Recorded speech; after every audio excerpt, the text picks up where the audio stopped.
I'm Nathan Rutherford, and welcome to Myth Madness.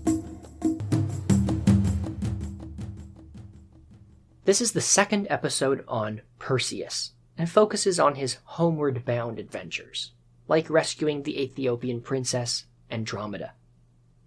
Last episode, I began exploring Perseus's myths and used the very detailed version by Apollodorus as a framework for telling the stories. The episode included Perseus's most famous adventure, where he decapitates the Gorgon monster Medusa.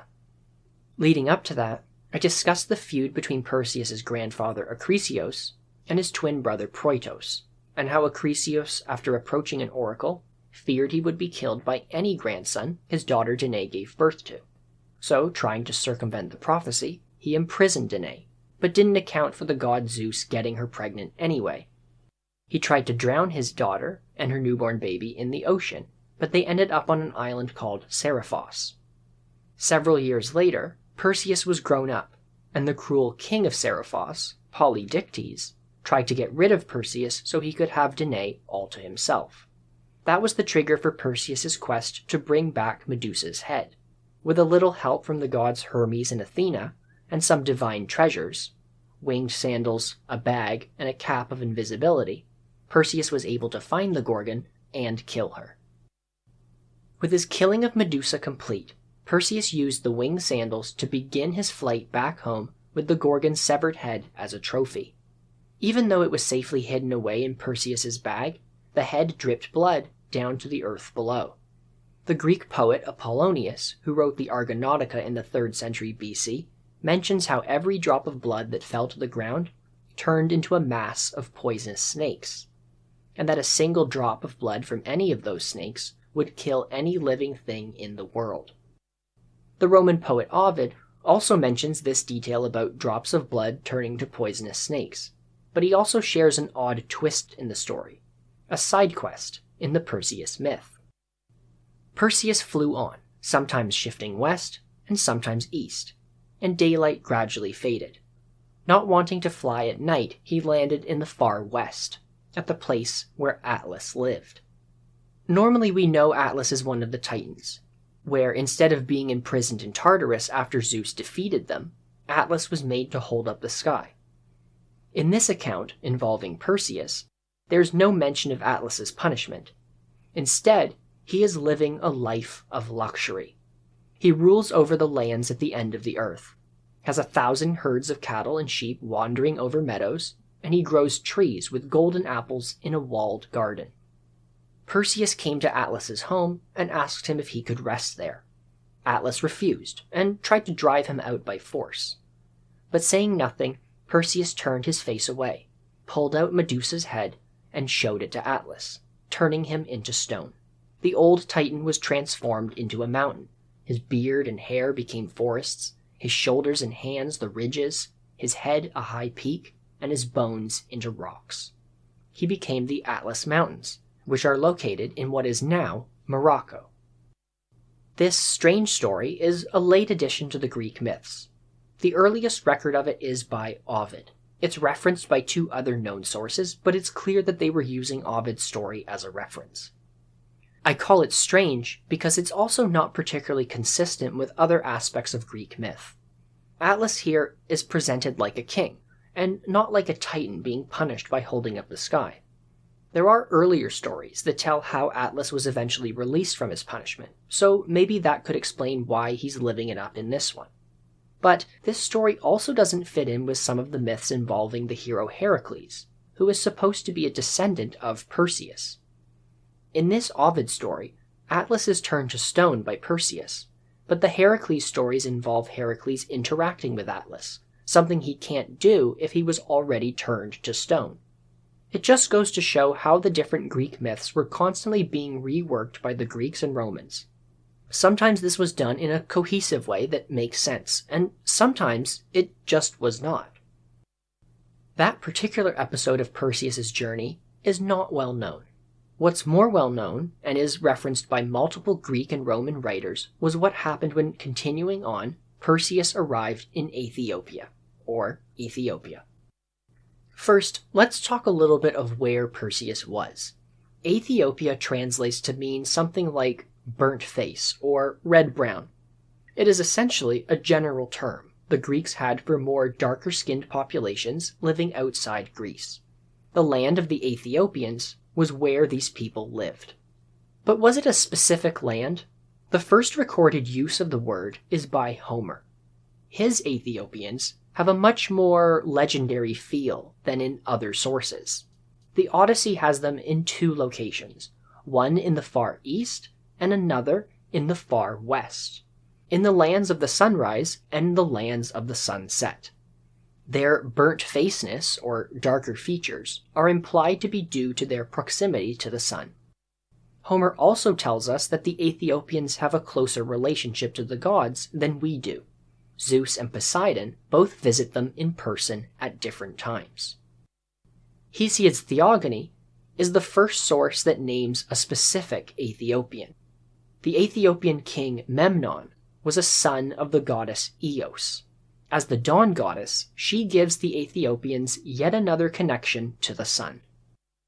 Later, the classical Greek historian Herodotus, writing around 450 BC, gives more details on Aethiopia, and he makes the place seem less mythical and more grounded in historical possibility.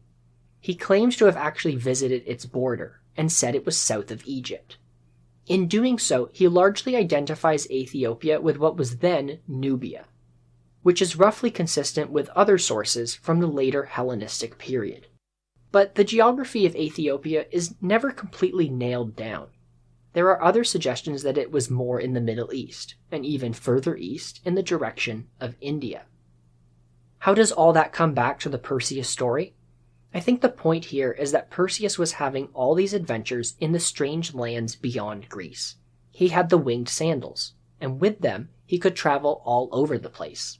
That's why we have tales of him going to Hyperborea in the north, to visit Atlas, to the very edge of the earth where the Gorgons are, traveling across Africa, and now, finally, in Aethiopia.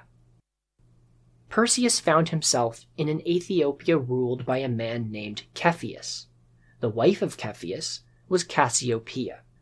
Previously, Cassiopeia made an old mistake, challenging the immortals. She was very beautiful, but also incredibly vain. She claimed she was more beautiful than any of the Nereids, a group of 50 sea nymphs. These aren't your average nymphs either.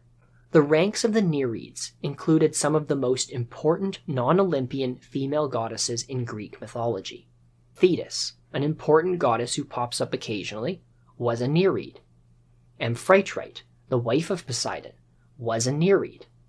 So Cassiopeia, claiming she's more beautiful than any of the Nereids, is quite the boast.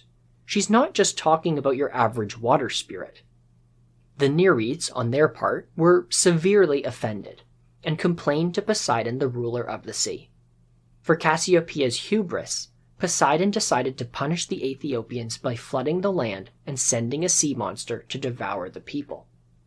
The king, Cepheus, went to an oracle to hear what he could do to appease the gods and save his kingdom. He was told that if his daughter, Andromeda, was fed to a sea monster, the gods would be satisfied. So Andromeda was chained to a rock and offered to the sea monster. She was left alone, naked and afraid, with nothing to do but watch the wine-dark waves for any sign of her coming doom. It was at this point that Perseus flew by. He saw Andromeda far below. Never mind the fact that she was chained and obviously vulnerable, Perseus noticed that she was also very beautiful, and he fell in love. Hyginus simply says that Perseus killed the sea monster and rescued Andromeda, freeing her from danger. Apollodorus implies there were a series of transactions here, that he promised to rescue her in exchange for marriage, and that oaths were sworn. I'd like to think Apollodorus meant this was between Perseus and Andromeda, because the idea of him leaving her there while he negotiated a marriage with her father is pretty ridiculous. What if he came back, contract in hand, and she'd already been eaten? Of course, even if it was between Perseus and Andromeda only, it's not really a fair discussion, is it? Andromeda is chained and waiting for certain death. What's the girl going to do? Her options are predatory marriage agreement or painful death, really only has one choice. Ovid gives the most imaginative account of Perseus slaying the sea monster. He says that as Perseus and Andromeda spoke, the mighty ocean roared. Over the waves a monster quickly approached, its head held high. Andromeda shrieked. No aid came from her father or from her mother. They only cried and clinged to her fettered body. As the monster broke the surface, Perseus rose up into the sky, and then, when the sea monster exposed its back to the air, Perseus swept down and thrust his sword down to the hilt in the creature's body. The monster reared high into the air and plunged into the water, trying to find whatever had harmed it. Perseus used the winged sandals to avoid its jaws, and repeatedly stabbed it in the back or along the ribs, wherever and whenever he could. Eventually, resting on a rock, he cut through the sea monster's belly, spilling its guts and killing it. In victory, he made 3 altars, one to honor Athena, one to honor Hermes, and another to honor Zeus. On these altars he sacrificed a cow to Athena, a calf to Hermes, and a bull to Zeus. Now, these adventures that Perseus goes on after killing the Gorgons, they come to us through a couple late Greek and Roman sources. Apollodorus from the 2nd century AD, Hyginus from the same century, and Ovid from about 100 or 200 years earlier, are the best examples. The earlier literary works, the ones from archaic and classical Greece, are focused more on Perseus' slaying of Medusa. However, the classical Greek playwrights, Euripides and Sophocles, both wrote plays entitled Andromeda, which would have had their versions of the Perseus-Andromeda tale. Unfortunately, the plays are lost to history, so we don't have the versions. But we do have one surviving note by a poet named Lycophron from the 3rd century BC, which does contain something interesting. He describes something called the Towers of Cepheus, and the 2 rocks on which the sea monster leapt in quest of food. But the sea monster didn't carry off Andromeda. Instead, it took Perseus away, possibly having swallowed him whole. Lycophron says that Perseus destroyed the beast's liver and dismembered the monster, possibly from the inside out. In the note, Lycophron is very poetic, so I've paraphrased for a bit of clarity. But something I want to point out was his use of the term Towers of Cepheus and 2 rocks. What does he mean by this? I think what he might mean may be answered by looking at earlier Greek art. While we don't have any surviving archaic and classical Greek literature telling us about Perseus's adventures in Aethiopia, there are surviving vases from the 5th century BC that show Andromeda tied up, ready to face her doom, and Perseus nearby waiting to rescue her. The thing is, Ovid and the later writers describe Andromeda basically bound in chains into a rock. But in these art examples, she is not bound to a rock. Instead, she often has each arm tied to a large upright pole. I think it's likely that Lycophron's Towers of Cepheus is referring to the same setup, with Andromeda tied to poles or stone columns. Moving on, after the sea monster is killed, Andromeda and Perseus were married. But of course, the situation was more complicated. Andromeda was actually already betrothed to her uncle, sometimes named Phineus and sometimes Agenor. This Phineus Agenor was not happy that she had now been married to Perseus. Although one wonders why he didn't try and save her from the sea monster himself if he was so keen to marry her. Phineus got his friends together and tried to murder Perseus.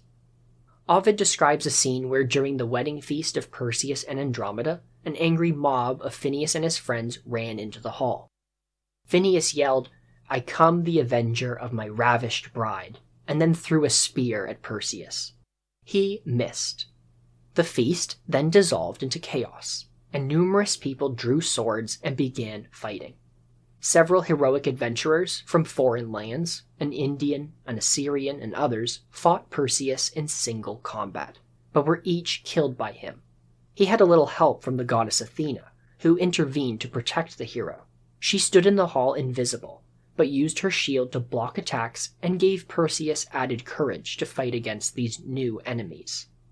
Some of the feasting heroes also sided with Perseus, and Phineus fought in some duels of his own, killing several, including two twin heroes named Proteus and Ammon. The whole thing is a graphic scene. Perseus slashes his opponents across the chest with his sword, and various people slip on all the blood. An old man curses all the fighters before getting his own head chopped off. Another man, trying to fight, gets his hand pinned to a doorpost by a spear, and then dies, still attached to the doorpost, which keeps his body from falling to the ground. The entire time, Andromeda, her father, and her mother, Cassiopeia, fill the halls with cries to stop the fighting, but the clash of arms and the groans of fallen heroes drown their cries. Eventually, Perseus went nuclear. He pulled the Medusa head out of the bag and turned Phineus and his followers to stone. In some versions, Andromeda's father was also one of the men who attacked Perseus, and he was turned to stone too. Certainly a wedding to remember. After all the mayhem was over, the victorious Perseus decided to leave Aethiopia and go back to his native land together with his new bride. You could say that after all the commotion, there wasn't much left for them in Aethiopia, or nobody wanted them around. While there aren't any surviving classical Greek sources for the Andromeda story, we do have some information on Perseus's return to Greece. The poet Pindar only says that Perseus was successful, and that he brought back the Gorgon's head as a wedding gift for Polydectes. The playwright Aeschylus wrote 3 plays about Perseus's adventures, and the third told what happened when he came back to Seriphos. For the details, we have to turn once again to my favorite later source, Apollodorus. When Perseus, along with Andromeda, finally came home, things were quite bad in Seriphos. Perseus's mother Danae and Dictys had fled to a temple to escape from the island's ruler, Polydectes. Perseus went to Polydectes' palace and found him there having a feast with all his scoundrel friends. When Polydectes saw that Perseus was so courageous, he became scared. Perseus, once again, like in Aethiopia, pulled out Medusa's head and turned them all to stone. Afterwards, Perseus made Dictys the new king of Seriphos. He also gave the winged sandals, Cabyce's bag, and the cap of invisibility back to Hermes. They were really only on loan after all, and the Gorgon's head was given to Athena. Apollodorus has Hermes return the treasures to the nymphs, although he probably put the winged sandals back on his own feet. And Athena hung the Gorgon's head around her neck, in the center of her aegis, an article of clothing she wears around her shoulders. After making Dictys king, Perseus and Andromeda left Seriphos and headed to the Greek mainland. As it happened, a king named Tautamendes was holding an athletic competition. Perseus entered the competition as an athlete and took part in the discus throwing. He threw the discus further than anyone, and it went wide and landed in the audience. The discus hit someone in the head, killing them. It turned out that the dead man was none other than Acrisios, the father of Danae and the grandfather of Perseus. So after all the trouble Acrisios went to jail his daughter in the bronze chamber, it turned out his grandson did kill him after all, in an unexpected accident. But Perseus himself was an honorable man. He had Acrisios buried nearby, but he was too ashamed of unknowingly killing his grandfather to go to the city of Argos and claim the kingship that now should have passed to him. Perseus instead approached a man named Megapenthes, king of Tiryns, who was the son of Proetos, that same brother of Acrisios who warred with him at the beginning of the story. Perseus and the new king came to an agreement. Perseus and Megapenthes decided to swap places. Megapenthes became king of Argos, and Perseus became king of Tiryns. I think we can safely say that Megapenthes thought he was getting the better city here, because why else would he trade it away if he already had it? Perseus also gained control of another town, called Mycenae. He built a wall around it, and that little town would go on to make a very big name for itself later in Greek mythology. There are a couple other versions that are inconsistent with what Apollodorus tells us. Hyginus says a couple conflicting things. that Polydectes tried to trap Perseus, so the hero killed him with Medusa's head. So far, so good. But Hyginus also notes that Perseus's grandfather, Acrisios, found out Perseus and Danae were staying at the palace of Polydectes, and came to collect them, I assume to imprison them all over again, and that it was Polydectes, of all people, who stood up for them, and convinced Acrisios to spare them. Hyginus also says that the athletic competition was not held on the Greek mainland, but was held to honor Polydectes after he died on Seriphos. Acrisius was killed with the discus in the same way as Apollodorus's version. The Greek Pausanias's version follows Apollodorus's. He says the athletic competition was also on the mainland, and that Perseus and Megapenthes also swapped kingdoms. But Ovid's is even more weirder than Hyginus's. He says Perseus actually joined his grandfather Acrisios in his war against Proitos.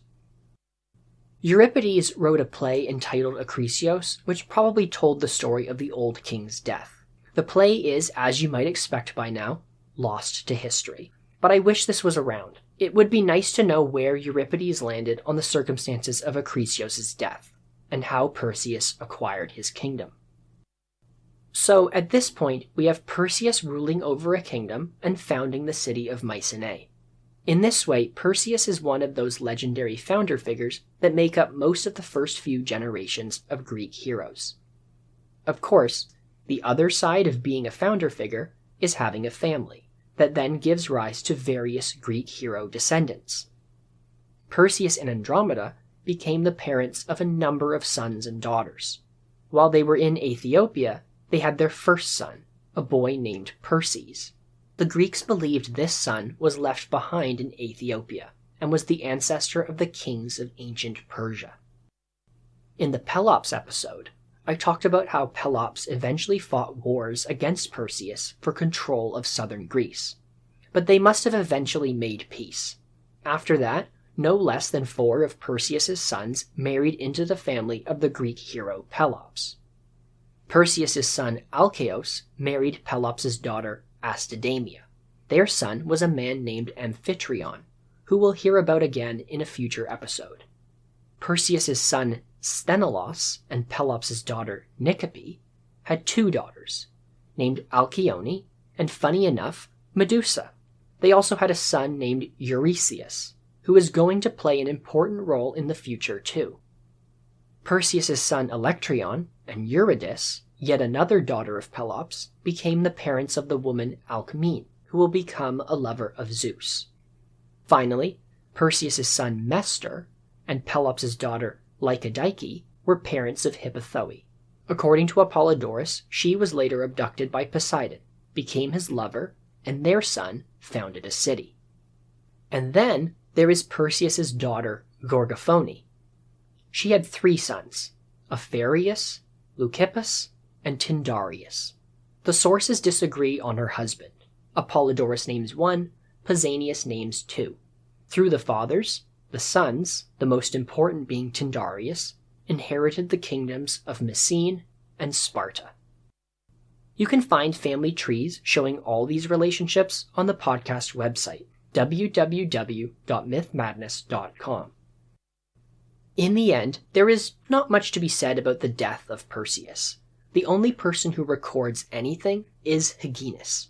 He says Perseus was eventually killed by Megapenthes, the king he swapped cities with.